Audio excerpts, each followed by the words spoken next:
Welcome back, viewers, on this CRICROGER's cricket channel. I know we haven't put up quite a few videos since our last video came up, but there has to be something very important and exciting going on, like for us to make some video. And we are right at the right juncture, which is the beginning of the Cricket World Cup.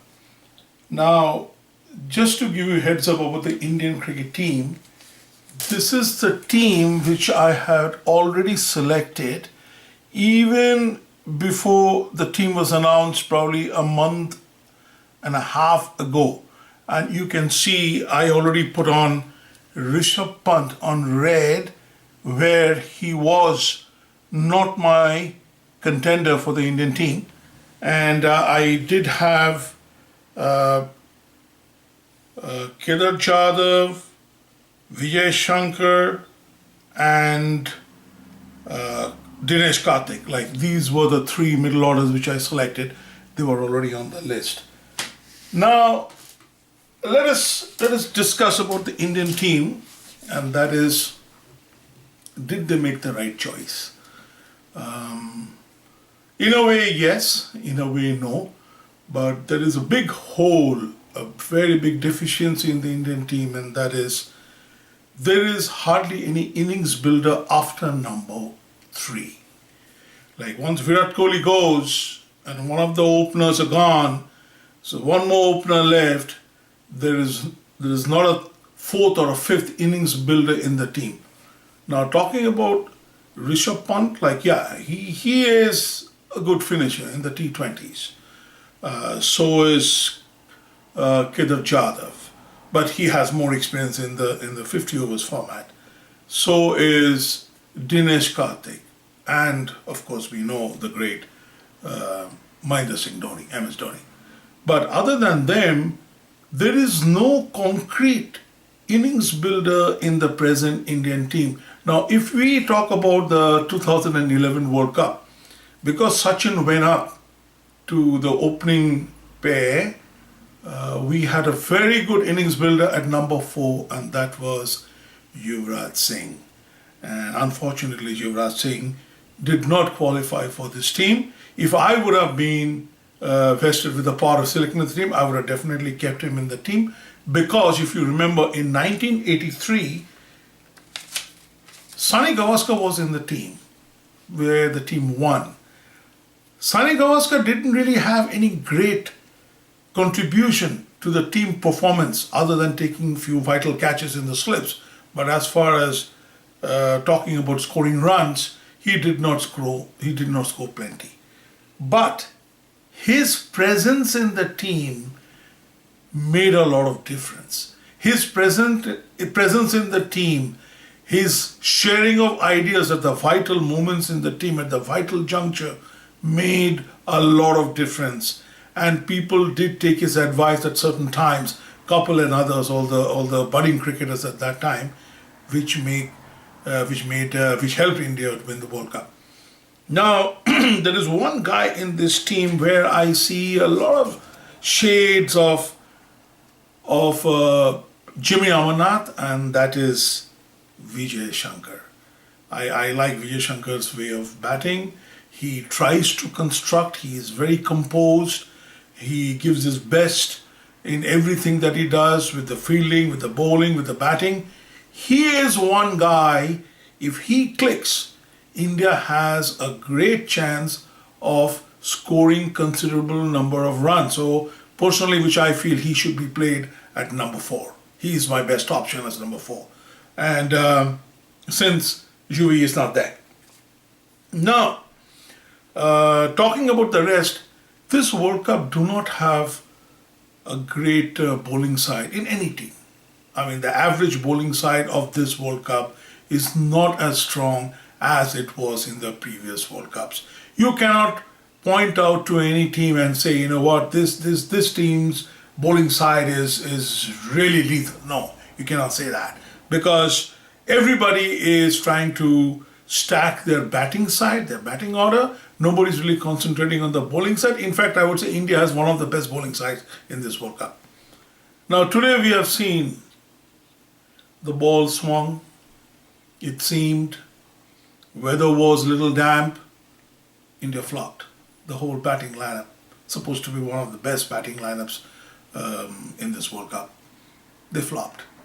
They failed 180 runs. Bolt took 4 wickets, totally ran through the Indian batting lineup. So that kind of give us where this batting, as far as building the innings is concerned, stand.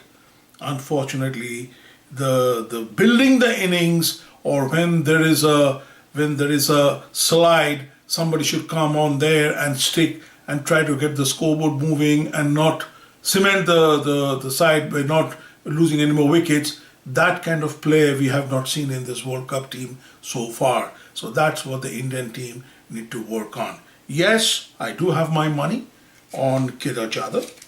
He is a builder and a finisher, good qualities. Dhoni, of course, I would put him at 6 down, which is number 6, 4th down. CRICROGER at number 5, 3rd down. Vijay Shankar at number 4 after Dhoni. This is my choice of the batting lineup. Other than that, there will obviously be, few here and there, going up and down, error and trial. That happens in all teams. Now, I don't quite understand what do the selectors look into a player and how do they select. This guy, Shubman Gill, he was brought into the Indian side in New Zealand on a seaming wicket. World's best fast bowlers in their country, in New Zealand. You just let him go and bat at number 3 for the very first international debut. I mean, these guys, they totally killed him, I would say, in that situation. On that day when he had his debut, he should have played at 3rd down, 4th down, number 5, number 6, just to give him a little more air to breathe, just to be more comfortable. I mean, even Tendulkar didn't have that kind of a debut against Pakistan with that kind of a bowling attack. He played at number 6. So this guy, Shubman Gill, who's full of talent, he should have been tried in a 50 overs format at that order. 3rd down, 4th down. So anyways, he's been wasted. He could have been some help to this team, but that chance is gone. So let's not talk about it anymore. But let's work on what we have. Second thing, as I said, Yuvraj is not there. That is also another big difference India could have felt if he would have been in the side. Everybody was talking about Rishabh Pant. He is not an innings builder. He's a finisher. We have seen a lot of him in the T20 format, but not in the 50s. Not even in test matches, although he scored a few hundreds. He's missed a few hundreds. So that kind of gives us his temperament. He needs to work on his temperament. No doubt he's a good player, but he should make himself useful for any team. Let us talk about the Australian team. I mean, at one point we thought Australia had no chance in this World Cup. And just look how they reconstructed the team with the arrival of David Warner and Steve Smith. The team, like, it demands championship. Like, if Australia is going to become the champion, nobody has got nothing to say about it. The team is in full form. They're playing well. They're fielding well. They're catching well. They're batting well. They're putting up runs on the board. You can't complain. New Zealand is a very, very, very strong contender in this World Cup. South Africa, it's a pretty new team. It all depends how they do on their day. I do not think India and Pakistan, any of these teams, have a good chance of winning the championship, but it all depends how these teams play on that day. India definitely has an edge over Pakistan. India is a little more stronger team than Pakistan. And talking about Sri Lanka, it doesn't hold the same kind of color. Bangladesh, again, very highly talented team, but they need to keep their wickets together. Their major problem is when everything is going fine, sudden rush of blood in some batsmen, they just throw their wicket. They try to hit too many, boundaries and over boundaries, that's their basic flaw in approach to the game. Afghanistan, if they bat well on their day, they can kill anybody. It's a very strong team. And of course, West Indies has definitely bettered themselves. They're a better side.